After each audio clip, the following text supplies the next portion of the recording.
llamado que hizo el gobernador, que coincide con el llamado que hicimos también los diputados, que aprobamos aquí por unanimidad.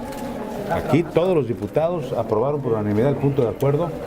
donde le pedíamos precisamente al Congreso de la Unión, a las comisiones que están discutiendo de presupuesto, de las comisiones de ganadería, de agricultura, que están viendo el tema finalmente de ley de ingresos y presupuesto de egresos, coincidimos en que se busque la mejor manera de no afectar a entidades como Tabasco, como Campeche, que además del recorte van a ser afectadas por las condiciones de la caída de los precios del petróleo y de la inhibición de la inversión en esas materias, que de por sí afecta de manera grave a la economía de nuestras entidades. Entonces se tiene que dar un tratamiento diferenciado a los estados que además del recorte se van a ver afectados por otras cuestiones. Entonces me parece que lo que están haciendo esos diputados de Pilar y Liliana, pues es actuar con una gran mezquindad política, y hay que reiterarlo. O sea, aquí no nos podemos poner camisetas de partidos políticos, aquí es el presupuesto del Estado, las inversiones que hace el Estado en todos los rubros, en infraestructura, en educación, en salud, finalmente le dan un dinamismo a la economía que permite generar empleos, derrama de recursos, etcétera, y no se puede ver con esa mezquindad política. Yo creo que son gentes que no tienen visión de lo que se requiere y que están más pensando en las próximas elecciones, enfocando su actividad a un punto de vista electoral y no como servidores públicos de la nación, para los cuales perciben un salario para atender y beneficiar a la ciudadanía, a la población a la cual representan, según esto, por los votos que obtuvieron. Entonces me parece, lo menos decir, una gran mezquindad política y una falta de visión de lo que viene. Y ahí celebramos que una gente como Gina Trujillo haga y sepa hacer a un lado ese tipo de grillas para enfocarse en lo que mejor le conviene a nuestro Estado, ¿no? Entonces yo creo que sí debe haber una sensibilización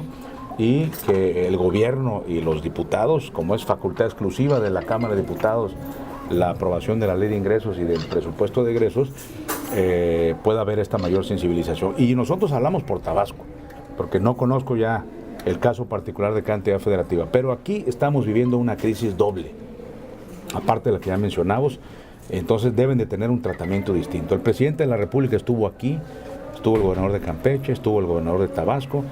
e hizo una serie de anuncios para dinamizar la economía, para efectos compensatorios por la crisis que teníamos. Y sin embargo eso se ha quedado en palabras y finalmente nada más vinieron con bombo y platillo y hoy no vemos reflejado esos apoyos, esos recursos a las entidades petroleras que le aportan de su subsuelo un gran recurso al país, que se traduce en venta de petróleo crudo y en grandes dineros para el presupuesto público federal de toda la nación. Y no estamos en contra de que eso así sea, porque finalmente formamos parte de una nación y la riqueza de unos es la riqueza de otros. Pero a mí lo que me preocupa es que no se vean los efectos compensatorios que tiene la actividad de Petróleos Mexicanos y de las empresas que trabajan para Pemex en el suelo tabasqueño. Entonces tiene que haber un diseño para ejercer mayor presupuesto de Petróleos Mexicanos en las entidades donde ejerce su actividad, para compensar a la población y a las entidades por esos daños. El gobernador está haciendo lo que le corresponde, fue a México, estuvo allá, se reunió con diputados, fue acompañado de los otros gobernadores para insistir en el tema de la necesidad de no afectar. Pero cuando en Tabasco se viene el auge petrolero, particularmente en los años 70, lo que sobraba era dinero. Y hubo, y hay que decirlo, una actitud irresponsable de gobernadores que ejercieron grandes presupuestos en esa época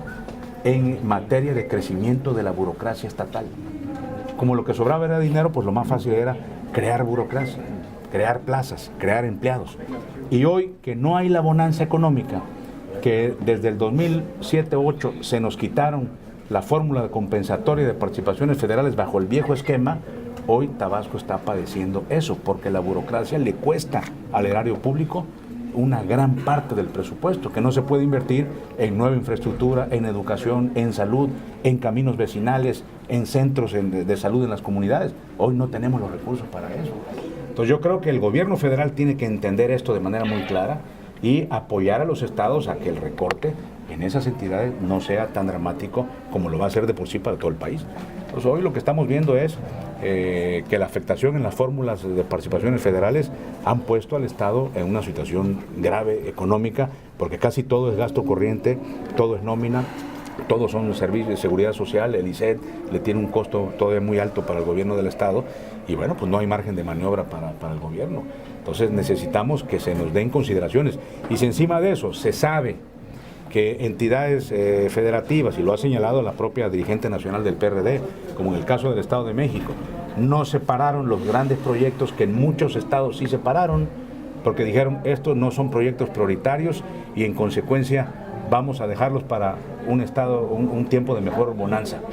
Pero el Estado de México va a tener todos sus proyectos multimillonarios de infraestructura que van a seguir financiando con recursos de Hacienda del gobierno federal. Entonces, bueno, yo creo que sí se puede hacer un esfuerzo en quitarle a otros para darle a los que están castigando más. Debe haber un efecto compensatorio y nosotros esperamos que los diputados actúen en esa dinámica.